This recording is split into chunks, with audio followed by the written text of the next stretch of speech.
Amarnath. I'm the Patient Safety Officer at the California Department of Healthcare Services. My background is in general surgery, and before shifting my focus into population health, I spent 8 years in training and in the practice of acute care and trauma surgery. So I'd like to start today by sharing a story with you from my time as a practicing surgeon. So one day, there was a middle-aged woman that came into clinic with a large ventral hernia. And for those of you that don't know, it's caused by a defect in your abdominal wall on the front. So that's not an emergency in most cases, and that was true for, I'm going to call her Susan for the purposes of this talk.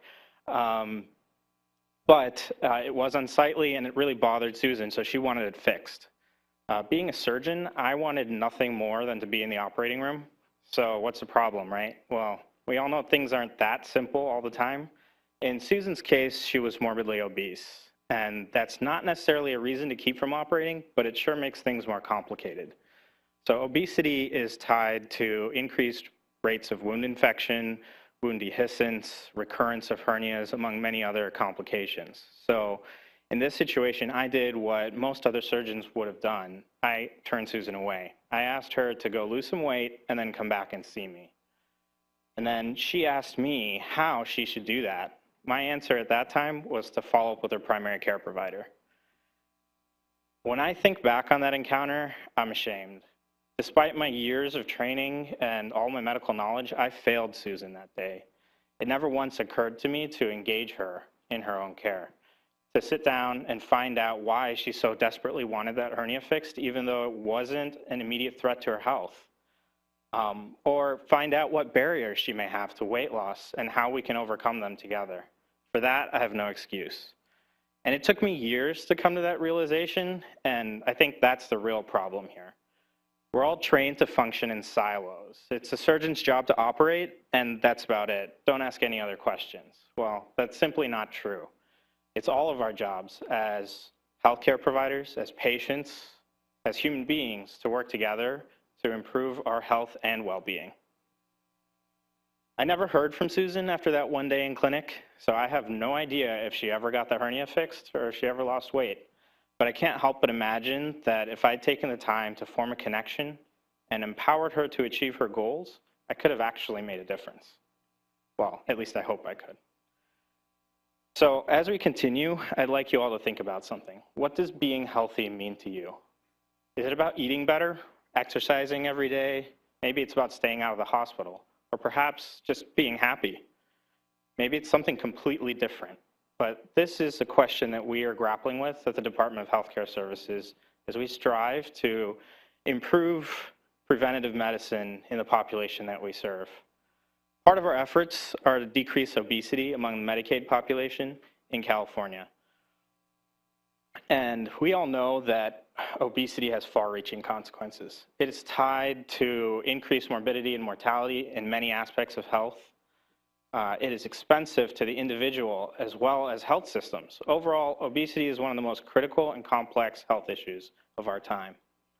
Now, I can't imagine this is news to any of you. After all, there's so many proposed solutions out there in the form of diets, physical activity plans, apps that help us calorie count and exercise while traveling or on the go. There's even wearable fitness trackers that I'm sure all of us have tried at some point in our lives. So then, why has there not been more progress towards the elimination of this disease? Well, the deeper we dig into the topic, the more complex we find it to be. There are hormonal, genetic, socioeconomic, environmental, behavioral, and even emotional aspects that play into obesity. So given the complex nature of the disease, it's pretty obvious that calorie counting and hitting the gym is much too simplistic of an approach. So in partnership with the University of California, Davis Institute for Population Health Improvement, we are taking an innovative approach.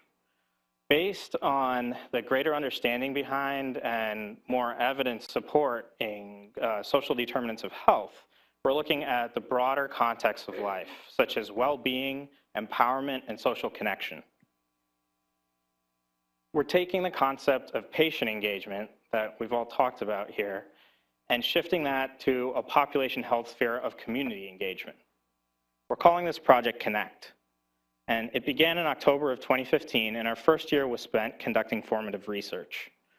So that includes focus groups with low-income residents across California, as well as key informant interviews with experts in academia, advocacy, public health, healthcare, public policy, and even the food industry.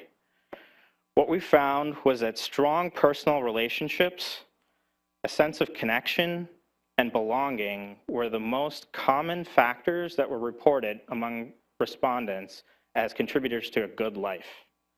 They also noted the importance of safe physical environments and access to basic needs such as food, shelter, housing, jobs, and education. So we wanted to push the boundaries a little bit further. So we did video ethnographies to take a look at the day in the life of Medi-Cal eligible members and community leaders. We asked them the same question I posed to you earlier. What does being healthy mean? And we asked what barriers they see to achieving this. Here's some of what we heard. This first clip is from Brian, a devoted father in Sacramento County, who talks about well-being and looking for underlying issues.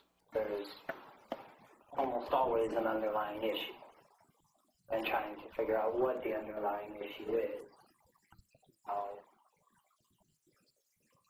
How we can fix or work through that underlying issue. Mimi is an immigrant from a Thai refugee camp. She's now a custodian to 3 children in Merced County. She tells us about access to clean water and shade. If you have a 7-year-old who's running out during lunchtime on a hot day and there's no shade and there's no healthy drinking water, that's not healthy. Tyrell is a stay-at-home dad from Merced County. He talks about the importance of having stability in the home. My main focus is to try to just keep a 2-parent happy home. So you either have one that's never there, or one's lost to jail or gun violence, or... Lucy is a single mom from LA, and she tells us about the importance of involving the entire family. We involve the whole family in decision making. We get to that point where we can start eating healthy. Our kids and daughters, grandkids, we go and speak to the grandma and the mom and say, for our own good, can you start cooking this way? Andre is a single dad from Merced that tells us about food insecurity. Growing up, I used to eat syrup sandwiches, bomb. I love them.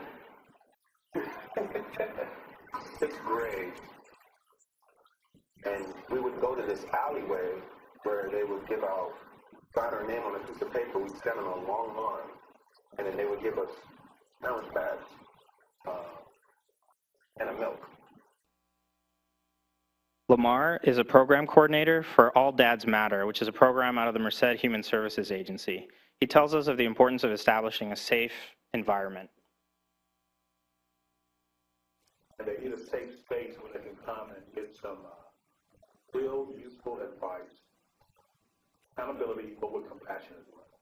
A really an testament to our ability to provide a safe space where men can come, say these are some subjects or some challenges that previously I had no place to talk about. And now I can freely discuss in a safe environment. Confidentiality is protected. At the same time, I want to give practical and useful techniques, strategies, and advice that I can apply immediately. Este is a community health worker from Cahuilla Delta Healthcare District. She tells us about the importance of establishing trust. That relationship building and that trust building takes time. And, if you want sustainable change, that's the only way it's going to happen. Because again, I've said it time in and time out, you can hire me for 40 hours a week and then the grant is done, I'm gone. And so if you're going to invest money, put it into the resident leaders, have those people.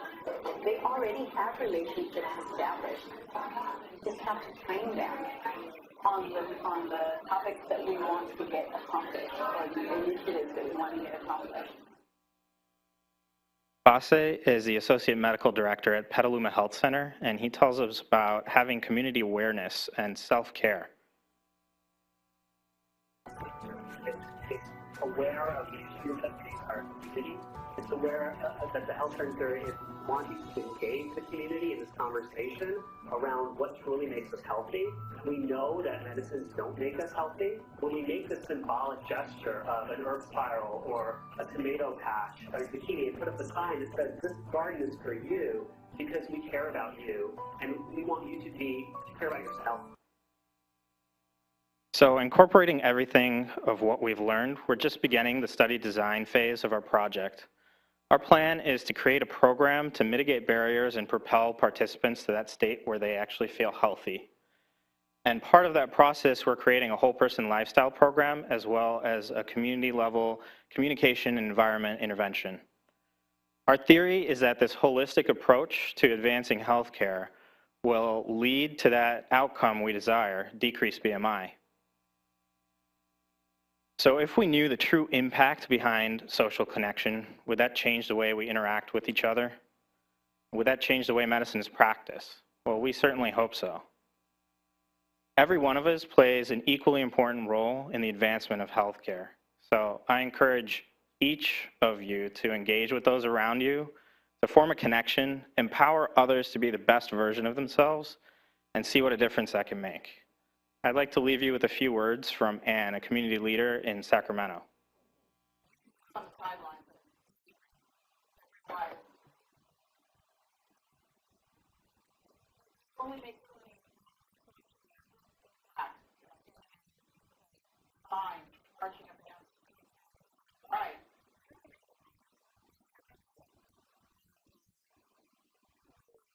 How do we all want to be leaders?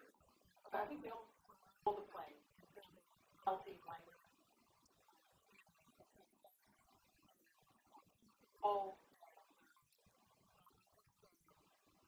ideal places.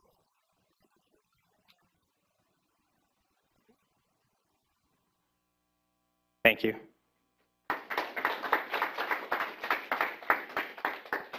Do you guys have any questions, comments, concerns? Neil?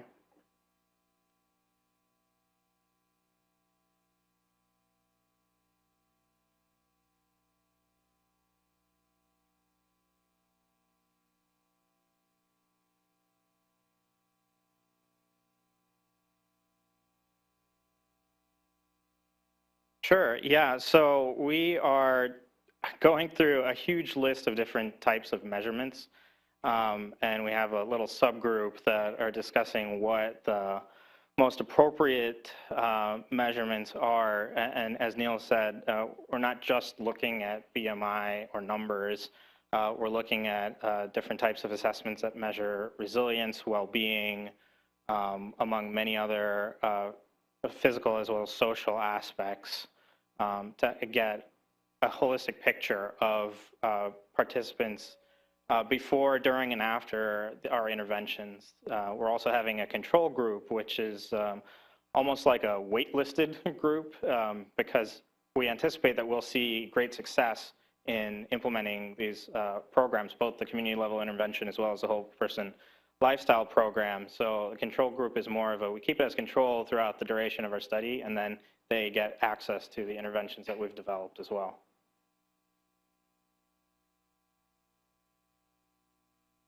All right, thank you guys.